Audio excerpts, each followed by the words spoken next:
अरे जिंदरा लेकर हल्ला बोल। अरे हर दौर जुल्म की टक्कर में, अरे हर दौर जुल्म की टक्कर में। सहारनपुर नगर निगम में उत्तर प्रदेश सफाई मजदूर संघ और अखिल भारतीय सफाई मजदूर के बैनर तले सफाई कर्मचारियों के मांगों को लेकर एक धरना नगर निगम ने चल रहा है, जिस धरने में सफाई कर्मचारी 60 वर्ष के हो गए हैं, उन्हें बिना किसी नोटिस के हटा दिया गया।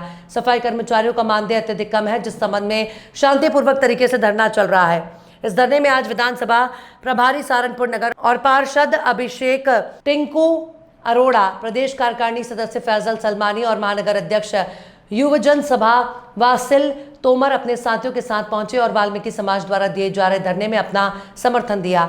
टिंकू अरोड़ा ने कहा कि वाल्मीकि समाज जो कार्य करता है वो कार्य करना आसान नहीं है और बिना नोटिस के 60 वर्ष के लोगों को हटाना किसी भी कानून में नहीं लिखा गया। 60 वर्ष के लोग अपनी जीविका कैसे चलाएंगे? सरकार में कोई भी वर्ग खुश नहीं है। सबसे ज्यादा उत्पीड़न वाल्मीकि समाज का हो रहा है और सहारनपुर की सम्मानित जनता का भी GI सर्वे के नाम पर उत्पीड़न किया जा रहा है, जिसे बर्दाश्त नहीं किया जाएगा।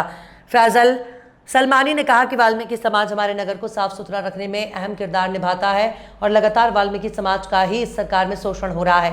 महंगाई चरम सीमा पर है, ऐसे में लोगों को अपनी जीविका चलाने में भी कठिनाइयों का सामना करना पड़ रहा है। समाजवादी पार्टी वाल्मीकि समाज के साथ है। टिंकू जी आज वाल्मीकि समाज के धरने पहुंचे हैं, लगातार मांग कर रहे हैं, आपका समर्थन दिया है, क्या कहते हैं? भैया हमारा हर पीड़ित के साथ समर्थन है। इस सरकार में कोई भी वर्ग खुश नहीं है।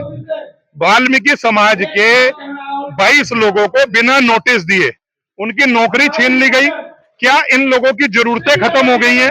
और ऐसा कोई कानून नहीं है कि आप उनकी पूरी नौकरी से पहले उन्हें नोटिस देकर आप उन्हें हटाने का काम करोगे। इस सरकार में आए दिन कोई भी वर्ग हो उसे प्रताड़ित किया जा रहा है। और आज वाल्मीकि समाज के धरने को, जब तक ये धरना चलेगा और अगर ये संघर्ष बड़ा भी होगा तो समाजवादी पार्टी पूर्ण रूप से इनके साथ है और इस धरने में इनका साथ देने का काम करेगी। हाँ, मैंने देखिए एक आम मजदूर व्यक्ति की तनख्वाह दिहाड़ी 600 रुपए है और इन लोगों का 354 रुपए वेतन है। क्या 354 रुपए वेतन में कोई आदमी अपनी जीविका चला सकता है? बिल्कुल नहीं चला सकता। इस सरकार में रोजगार देने के नाम पर 00 और रोजगार छीनने के नाम पर 100 में से 100 है।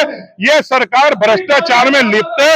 गरीबों का और मजलूमों का इस सरकार में उत्पीड़न हो रहा है, जो किसी भी सूरत में समाजवादी पार्टी बर्दाश्त नहीं करेगी। देखा गया है पिछले काफी समय से इनके धरने के बीच में कोई अधिकारी पहुंचा है, भैया अधिकारी और नेता सरकार के दबाव में, वो सरकार के कहने पर चलेंगे।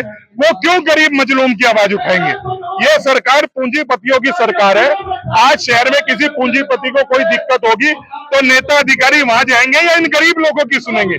इस सरकार में हर व्यक्ति का बुरा हाल है। समाजवादी पार्टी। आपका नाम? मेरा नाम प्रीतम चंद प्रेमी है। ये हमारे जो नगर निगम में कर्मचारी संगठन है जिन्होंने यहाँ धरना दे रखा है, उनकी वास्तविक मांग ये है,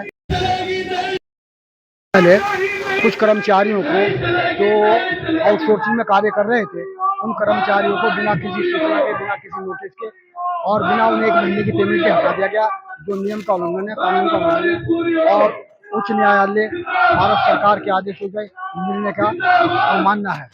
हमारा कहना यह है कि हमारे संगठनों ने जो मांग रखी है उसमें रखा कि इनको बिना नियम के हटाया गया, जो बिल्कुल गलत है। इन्हें वापस लिए जाए। आउटसोर्सिंग कर्मचारी हैं, ये प्रतिदिन वेजेज पे काम करते हैं, इनका उससे कोई संबंध नहीं है कि इनको मतलब जो है हटाया जाए या इनकी सेवा जो है 60 वर्ष पूरे हो गए हैं तब इनको हटा दिया जाए। ऐसा नहीं है, इन पर ये लागू नहीं होता। ये ना सा कोई नियम, हमने कहा नियम दिखाओ, उन्होंने कोई नियम नहीं दिखाया। तो इन्हें नियम दिखाना चाहिए था ताकि संगठन संतुष्ट हो जाते और अपनी बात को मानने के लिए तैयार हो जाते और कहते हैं तो ये बिल्कुल गलत है। इसके लिए हम मतलब जो है भर्त्सना करते हैं अधिकारियों की, जिन्होंने मतलब ऐसे आदेश करके और बिना किसी आदेश के